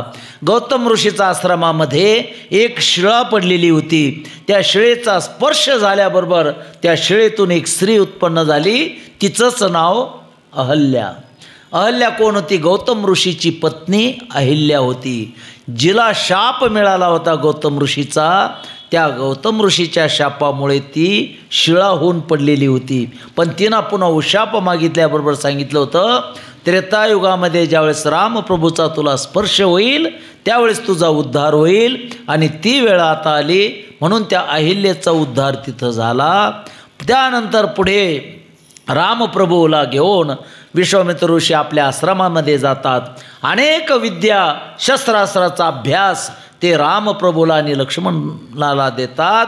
त्यांना धनुर्धर विद्या अनेक विद्या 14 विद्या त्यांना शिकवतात आणि ते प्रवीण झाल्यानंतर ज्यावेळेस विश्वामित्र ऋषी यज्ञ करतात त्यावेळेस राम आणि लक्ष्मणाने काय केलं, त्या यज्ञाचं रक्षण केलं। असुर लोक येत होते, त्या असुरांना बाणाने ते ठार मारित असे। अशा प्रकारे आणि एक दिवस घटना घडली की जनक राजाने काही निमंत्रित काही सेवक आपल्याला पाठवले, कारण जनक राजाने आपली कन्या सीतेचा स्वयंवरासाठी अनेक राजांना ऋषीमुनींना आमंत्रित केलं आणि ते सेवक आमंत्रण घेऊन विश्वामित्र ऋषीकडे येतात, सांगतात अमुक अमुक मुहूर्ताला सीतेचं स्वयंवर होणार आहे, तुम्हीसुद्धा उपस्थित राहा. आणि मग विश्वामित्र ऋषी लक्ष्मण आणि रामप्रभूला घेऊन त्या मिथिला नगरीला जनक राजाच्या राज्यामध्ये जाऊन पोचतात. अनेक राजे तिथं आलेले असतात. स्वयंवरामध्ये मांडलेलं असतं शिवधनुष्य. जे शिवधनुष्य परशुरामाने जनक राजाकडे नेऊन ठेवलं होतं, ते शिवधनुष्याला जो दोरी लावून त्याचा तुकडे करील त्यालाच माझी सीता माळ घालीन असा पण ठेवला होता. आणि मग अनेक नगरीचे राजे तिथं उपस्थित झाले. त्यामध्ये लंकेचा रावणसुद्धा तिथं उपस्थित झाला. आणि मग स्वयंवराला सुरुवात झालेली आहे. रावण तिथं सुरुवातीला आला. रावणाने ते शिवधनुष्य उचलण्याचा प्रयत्न केला. कमरे इतकं उचललं पण कमराच्या वर त्याला उचलल्या गेलं नाही. आणि मग तेच धनुष्य त्याच्या अंगावर पडलं. अशा प्रकारे रावणाची तिथं फजिती झाली. आणि मग रावणाची एवढी फजिती झाल्यावर बाकीचे जे राजे होते ते म्हटले रावणाची ही दशा तर आपली काय खरं आहे म्हणे आपलं काही. आता रावणाच्या पुढं रावणाची शक्ती होती. आणि मग बाकीचे राजे कोणी उठाना. शेवटी विश्वामित्र ऋषीनं सांगितलं रामा उठ, आता तुझी वेळ आलेली आहे. आणि मग रामप्रभूने आपल्या गुरुचं दर्शन घेतलं आणि शिवधनुष्य उचलण्यासाठी पुढे गेले. आणि तिकडे सीतामाईनं सुद्धा सांगितलं, आपल्या धरणी मातेला सांगितलं. कारण सीतामाईनं अगोदर ज्यावेळेस रावण उचलीत होता त्यावेळेस सांगितलं धरणी माते, कारण तू माझी माता आहे, शिवधनुष्याला पकडून ठेव, रावणाला उचलून देऊ नको. कारण कोण होती ती? धरणी माता, सीतेची माता होती. आणि मग आता मातेला सांगितलं तू आता मदत कर, कारण मला रामप्रभूशी लग्न करायचं आहे. आणि तितक्यामध्ये जसा स्पर्श झाला शिवधनुष्याला, रामाने सहज अलगत ते उचललं, दोरी लावली, त्याचे 2 तुकडे झाले. अशा प्रकारे रामप्रभूनं स्वयंवर जिंकलं. आणि मग थाटामाटामध्ये आता रामाचा विवाह सुरू झाला. पण तो विवाह होत असताना जनक राजाला अजून एक मुलगी होती, तिचं नाव होतं उर्मिला. आणि मग जनक राजाला कळलं की दशरथ राजाला 4 मुलं आहे. मग आपल्या 2 मुली आणि भावाच्या 2 मुली, अशा 4ही मुली काय करू आपण दशरथ राजाच्या मुलाला देऊन टाकू. आणि मग दशरथ राजाला बोलवून घेतलं, भरत शत्रुघ्नला बोलवून घेतलं. आणि अशा प्रकारे विवाह, चौघांचा विवाह थाटामाटामध्ये त्या मिथिला नगरीला पार पडलेला आहे. आणि मग सगळ्यांना आता पार पडल्यानंतर अयोध्येमध्ये वऱ्हाड परतलं. वाटेमध्ये अचानक वावटोळ आलेली. आणि काय झालं, काय कशामुळे काय एवढं चक्रीवादळ आल्यासारखं झालं. तितक्यामध्ये एक परशुराम भगवान तिथं प्रगट झाले. कारण त्यांना जो धनुष्याचा आवाज आला होता की माझं धनुष्य कोणी मोडलं, कारण परशुरामाचं होतं ते. परशुरामाने शंकर भगवंताकडून ते आणलेलं धनुष्य होतं. आणि मग परशुरामाला हे बघायचं होतं की खरंच समोरचं जे आहे परब्रह्म आहे का काय, त्याची परीक्षा घेण्यासाठी ते आले. आणि माझ्याशी युद्ध कर म्हटले. मग रामप्रभूचं जसं परशुरामाने इकडं जसं शस्त्र सोडलं, रामप्रभू फक्त आडवीत होते, त्यांच्यावर सोडलं नाही. आणि आडवीत होते. अशा प्रकारे मग दोघाच्या खुणा पटल्या. एका रामाचं दुसऱ्या रामाबरोबर दर्शन झालं. आणि ओळख पटली की हे सुद्धा ब्रह्मच आहे. एक आहे राम, दुसरा आहे परशुराम, एकच आहे, दोन्ही विष्णूचे रूप आहेत. आणि अशा प्रकारे ओळख पडल्यावर परशुरामाने तिथं वंदन केलं आणि ते तपश्चर्येसाठी निघून गेले. बोले परशुराम भगवान की जय. आणि मग सगळं वऱ्हाड आता कुठे निघालं? अयोध्येला परत आलेलं आहे. अयोध्येमध्ये थाटामाटात त्यांचं स्वागत केलं. एकच नाही तर 4 सुना आता कौसल्य मातेला आलेलं आहे. त्यांचं सगळ्यांचं स्वागत केलेलं आहे. सगळ्या मुलांना सुनांना आत घेतलं. आणि आता आनंदात वैवाहिक जीवन चौघांचं सुरू झालं. आणि मग एक दिवस दशरथ राजा सहज आरशामध्ये बघितलं. आरशामध्ये बघितल्यानंतर त्यांना दिसलं आपला एक केस पांढरा झालेला दिसला. कोणाला? दशरथ राजाला. त्याच दिवशी ठरविलं दशरथ राजाने, बस आता आपलं राज्य संपलं, आपला कारभार संपला. बघा असं एक केस दशरथ राजाला दिसला की त्याने ठरविलं की हे राज्य आता मी करणार नाही तर माझ्या मुलाला दिलं पाहिजे. आपले सगळे डोकं सगळं पांढरं होतं तरी आपल्या किल्ल्या निघत नाही. मग किल्ल्या कमरालाच राहत्या, ऐका नाही आजी. म्हणून हे कथेमधून हे घेऊन जायचं आपण. एकदा आपण उतारवायकडे लागलो की सगळं सोनाला मुलाला देऊन टाकायचं. बिघडलं तुमचं बिघडन, सुधारलं तुम्ही सुधारता, काही बोलायचं नाही आपण, तर तिथं आपली हे राहील. नाही तर मग तो हेच नाशिलं तेच केलं मग गेलं बिघडलं, मग म्हातारीलाही कटकट करते. मग हिचं असं राहतं. असं आहे बरं का, हे वर्म आहे, हे कथेमधून घेऊन जातो मी. हे दशरथ राजानं काय दिलं की दशरथ राजाला कळलं की आपलं संपलं आता, आपण आता उतारवायकडे लागलो, आपला हरिहरी करण्याची वेळ आली. म्हणून दशरथ राजाने असं ठरवलं की बस आता आपल्या मोठा जो ज्येष्ठ मुलगा आहे, पूर्वी पद्धत होती की राजाच्या ज्येष्ठ मुलाला राज्यकारभार देत होते, राज्याभिषेक करीत होते. आणि मग आपल्या गुरुला विचारलं, वशिष्ठ ऋषीनं सांगितलं की रामप्रभूला तुम्ही काय करा, त्यांचा राज्याभिषेक करा. आणि तो मुहूर्त आता काढलेला आहे. मुहूर्त जवळजवळ येत आहे, सगळीकडे थाटामाटात त्याची तयारी चालू झाली. पण आता भरत आणि शत्रुघ्न हे कुठं गेले होते, मामाच्या घरी गेले होते. इकडे थाटमाट चालू झाला. पण तिकडे ब्रह्मदेवाला चिंता पडली. आता जर रामप्रभू जर या राज्यावर बसले तर पुढे जे राक्षस मारायचे ते कसं होणार. कारण रामाकडून काय करायचं होतं, या राक्षसाचा संहार करा, त्याला वनवासात पाठवून साधूचं रक्षण आणि असुरांचा नाश करायचा होता. मग तितक्यामध्ये ब्रह्मदेवाने एक फळ पाठवलं. त्या फळ ते मंथरेनं खाल्लं आणि मंथरेला बुद्धी झाली. आता काय की आता आपण काहीतरी आता वाईट करायची बुद्धी, कुवृत्ती. मंथरा म्हणजे कुवृत्ती, कुवासना म्हणजे मंथरा. आणि मग ते फळ खाल्ल्यानंतर ती आता उद्या राज्याभिषेक होणार. आदल्या दिवशी ती दाशी होती कोणाची, कैकेयीची. कैकेयीच्या महालात गेली आणि म्हणती राणीसाहेब उद्या राम राजा होणार. म्हणे हो माझा राम राजा होणार. कोण म्हणती, कैकेयी. खूप चांगली होती बरं का, लक्ष देऊन ऐका. कैकेयी वाईट नव्हती. आता ह्या मंथरेचं काम सुरू झालं. जशा तुमच्या शेजारणी राहत्या ना, शेजारणी आल्या, अगं बाई ते तसं नाही असं, मिठाचा खडा टाकला का ती बिघडली. पण कैकेयी शेजारणी चांगल्या राहत्या. कैकेयी शेजारणी काय म्हणत्या, चाल पंढरपूरला चाल, आहे का नाही, चाल घेऊन जात्या बळजबरी. म्हणून या शेजारणीनं चांगलं नाही केलं ग बाय आणि मला पंढरीला नेलं ग बाय. आपण बारूड आहे ना, असं आहे ना. चला, म्हणून ती मंथरा आता रात्री कैकेयीला म्हणते, काय म्हणते, कैकेयी अगं राणीसाहेब राम राजा होणार आणि तुमचा मुलगा काय त्याची चाकरी करणार, नोकरी करणार, सेवा करणार, याच्यासाठी तुझा मुलगा आहे का.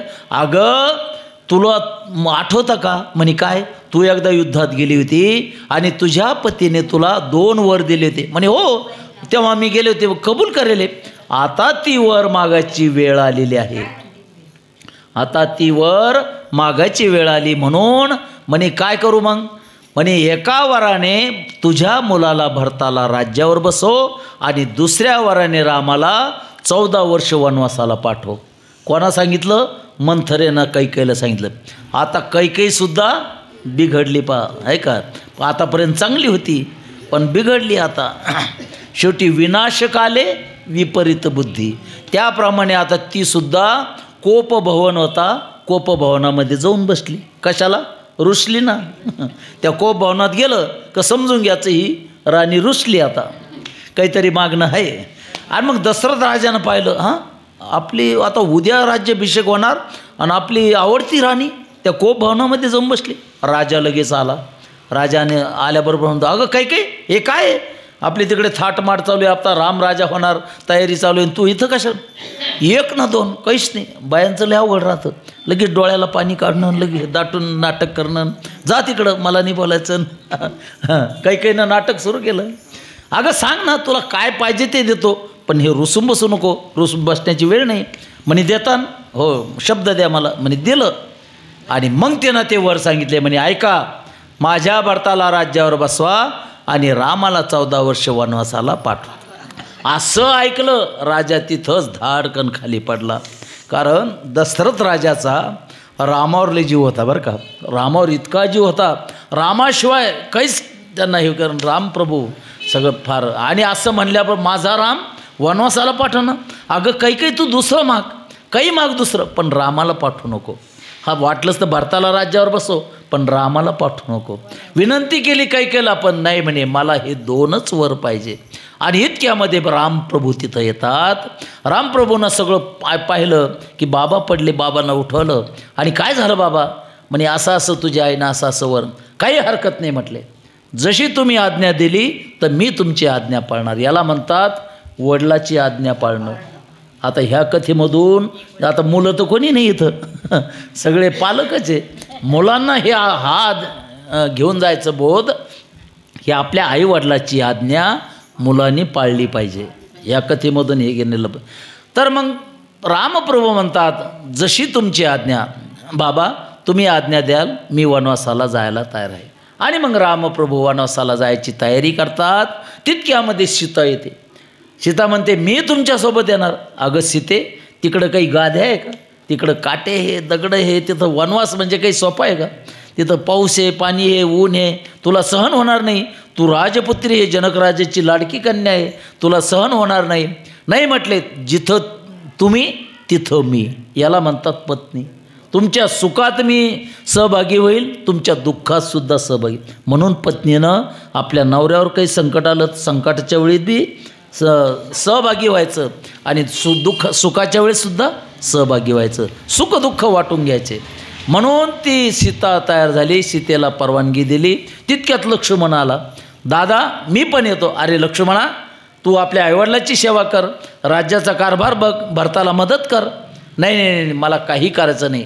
मला फक्त तुमची दोघाची सेवा करायची, दादाची आणि वहिनीची सेवा करायची, बस, मला काही करायचं नाही. आणि मग अशा प्रकारे राम लक्ष्मण सीता आता वनवासाला निघाले. सुमंत प्रधानाने त्यांना नेऊन सोडलं. दशरथ राजा जो खाली झोपला, बिचारा उठलाच नाही. राम राम करीत येऊ लागला. आणि त्यांना सोडून दिल्यानंतर जर रथ परत घेऊन आला, सुमंताला विचारलं, अरे रामाला पुन्हा आणलं का नाही परत? नाही म्हणे, ते गेले, आता पायी गेले, चालत गेले. असं म्हणल्याबरोबर 6व्या दिवशी दशरथ राजाने आपला प्राण सोडला. बघा. आणि काय म्हणत म्हणत राम राम. हे का? कारण त्या श्रावण बाळाच्या आईवडिलाचा शाप होता. जसे आम्ही आता तडफडून आपल्या मुलाच्या वियोगाने तडफडून मरतो, त्याचप्रमाणे तू सुद्धा मरशील, आपल्या मुलाचं नाव घेत घेत मरशील. म्हणून त्या शापामुळेच हे घडलं. आणि मग दशरथ राजा 6व्या दिवशी राम राम म्हणत आपला प्राण सोडला. आणि मग आता विधी जवळ एकही मुलगा नाही. मग त्या भरत शत्रुघ्नला मामाच्या घरून घेऊन आले. आणि मग त्या राजाचा रीतसर अंत्यविधी पूर्ण केला. पण भरत आता आईला म्हणू लागला, आई मी आता आयुष्यभर तुझ्याशी बोलणार नाही, कारण तू नुसती माता नाही तर माझी कुमाता आहे का नाही? म्हणून जगद्गुरु तुकाराम महाराज म्हणतात, भक्तायसे जाना जे देही उदास, गेले आशा पाश निवारुणी, विषय तो त्यांचा झाला नारायण, नावडे जनधन माता पिता. त्या अभंगामध्ये नावडे जन, नावडे धन आणि नावडे माता पिता. बरेच लोक म्हणतात का हो माता पिता का आवडू नये? माता पिता कोणते आवडू नये? तर जसं भरताला कैकेयी माता आवडत नव्हती, जे रामापासून ज्यांनी दूर केलं, जे परमार्थाच्या आड येतात, असे आईवडील आवडू नये, हे तुकाराम महाराजाला सांगायचं आहे. जसं प्रल्हादाला वडील आवडत नव्हते, हिरण्यकश्यपू, जे देवाचे नाव घेऊ देत नव्हते, आहे का नाही? जसं कान्होपात्राला आपली आई आवडत नव्हती, आहे ना? कारण आई कशी होती? तिला नर्तिकीचं काम सांगत होती, वाईट काम सांगत होती. अशी माता आवडू नये. म्हणून अशा प्रकारे भरताने सांगितलं की तू जरी मला राज्यावर बसत असली, पण मी राज्यच करणार नाही. तू जरी मागितलं, मी करणार नाही, कारण हे राज्य माझ्या भावाचं आहे, माझ्या रामदादाचं आहे. बघा, याला म्हणतात रामायण, यालाच रामायण म्हणतात.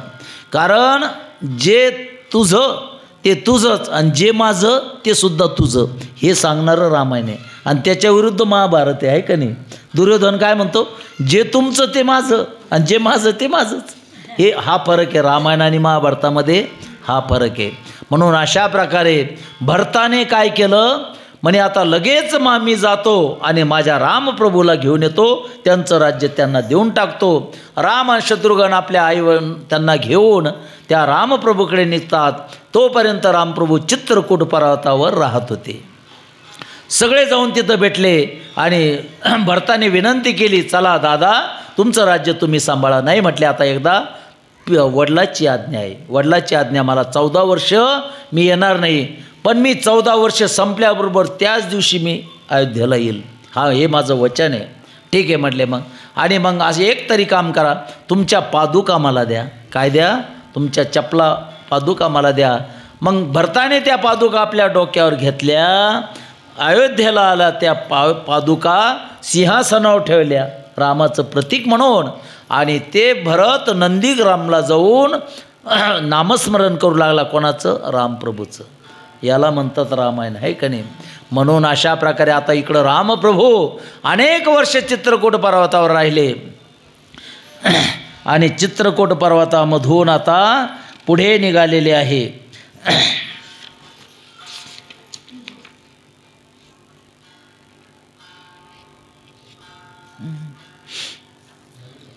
किती आपला टाईम झाला का पावर?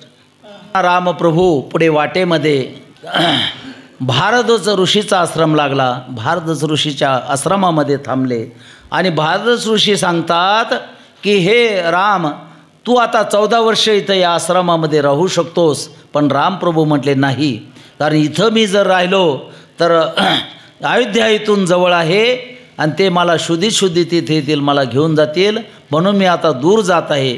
म्हणून त्यांनी सांगितलं चित्रकूट पर्वतावर ते बरेच दिवस राहिले. पण तिथंसुद्धा काही राक्षसाचा तिथं त्रास होऊ लागला. म्हणून तिथून जे निघाले महाराष्ट्रामध्ये कुठं आले? पंचवटीला आले. नाशिकला पंचवटीमध्ये आले आणि त्या पंचवटीमध्ये राहू लागले. आणि अशा प्रकारे आता रामाचा वनवास प्रारंभ झालेला आहे. आता पुढचा भाग आपण उद्या घेऊ. आता इथेच कथेला पूर्ण विराम देऊ. यानंतर आरती होईल, प्रसाद घेऊन त्याचा शेवट येईल. पुंडलिकावर्ध हरी विठ्ठल श्री ज्ञानदेव तुकाराम पंढरीनाथ भगवान की जय. माऊली ज्ञानेश्वर महाराज की जय. जगद्गुरु तुकाराम महाराज की. शांती ब्रह्म एकनाथ महाराज. प्रभु रामचंद्र भगवान की. संत शिरोमणी नामदेव महाराज की. बोलो रे भाई सब संतन की जय. आरती है.